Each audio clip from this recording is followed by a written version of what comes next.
I have a few thoughts on dog parks.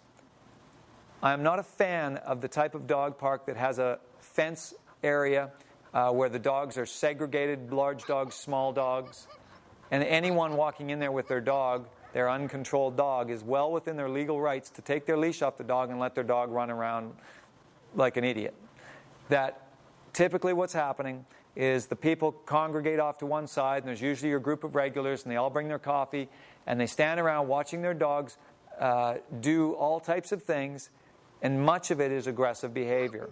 As you walk into the dog park, you will see dogs running at the fence, barking aggressively in a threatening manner, and no one does anything about it. No one realizes that what those dogs are doing is asserting authority and dominance over the dogs and the people coming in. And simply because their dog hasn't bitten anyone, they think it's all acceptable.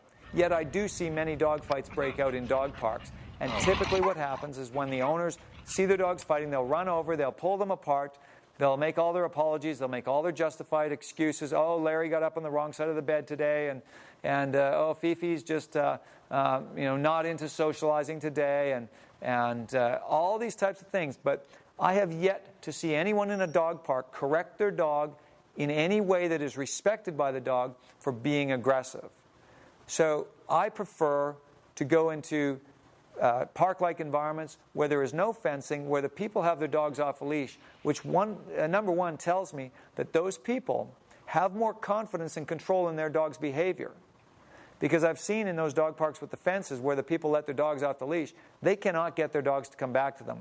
Those dogs will run the fence chasing anyone that goes by on a bike, cars, and there's a lot of activity that goes between the two fences of the small dogs and the large dogs, where there's aggressive action where both dogs will run the fence snarling at each other.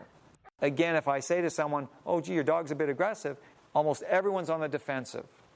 One of my statements I say to people is that there's a huge difference between a dog off a leash and a dog trained to be off a leash. We want to go somewhere where the dogs are trained to be off their leash. I went to one of these dog parks where they have the separation, and I took a little dog into the little dog section to socialize it. Now, when I was finished with the little dog area, I took the dog over to the big dog section. And I put the dog down on the ground and let a few of the dogs come up, because I knew it was important that that dog understand and be comfortable with larger dogs. Now, in the process of doing this, a couple of dogs came up and started to bark at the small dog and bounce around and become very dominant in their behavior. And these are dogs that had been running that fence back and forth, showing aggression towards the small dogs because of that separation. Now, at one point, this one particular dog became quite persistent in its dominance towards the small dog. And as it started to get quite aggressive, another dog jumped in, and this sort of pack mentality happened. We had to scoop up the small dog and fight off the larger dogs. There was no harm done to the small dog. We were completely aware of what was happening as it started to get itself worked up. Now, the issue is that when the fight started, the aggression escalated, and we had to push the big dogs off. The owners of those larger dogs became agitated, and they were upset with us that we had brought a small dog into the large dog section. And now they didn't know who I was, because I didn't have any indication on my shirt as to the fact I was a trainer. But the things that came out of their mouth explained to me how serious a problem that wall is in these dog parks. They were certain, in the words that they spoke to me, that small dogs and large dogs were not capable of socializing together. They believed that whoever had built the dog park, in their governmental wisdom, had put that separating wall in there because it was not something that dogs were capable of doing, allowing small dogs and big dogs to intermix like that. So we've got a generation of people that are growing up in these cities with these segregated dog parks where they do not believe it's possible for small dogs and big dogs to mix. Now, that's a breeding ground for aggression in dogs, because you get these people out in the normal world environments with their leashes on, and If a dog is showing aggression towards another one because of the size difference, they will completely excuse it and justify it because they do not think it is something dogs are capable of.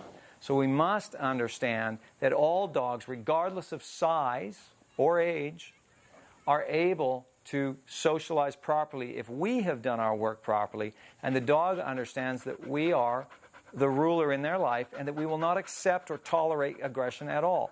So in these dog park situations, owners should recognize that when dogs are barking at other dogs, running at the fence, and the small dogs are just as guilty as the large dogs because they run back and forth threatening each other, owners need to get off their seats and go and physically correct their dogs and do not tolerate this type of behavior. We need to wake up in our society because that aggression leads to more aggression, which leads to attacks, children getting bitten, people getting harmed and killed. So it all starts with the most subtle forms of aggression. When we realize it's not acceptable, then we can have a dog that we can, again, trust anywhere, anytime. Right, buddy? Yeah.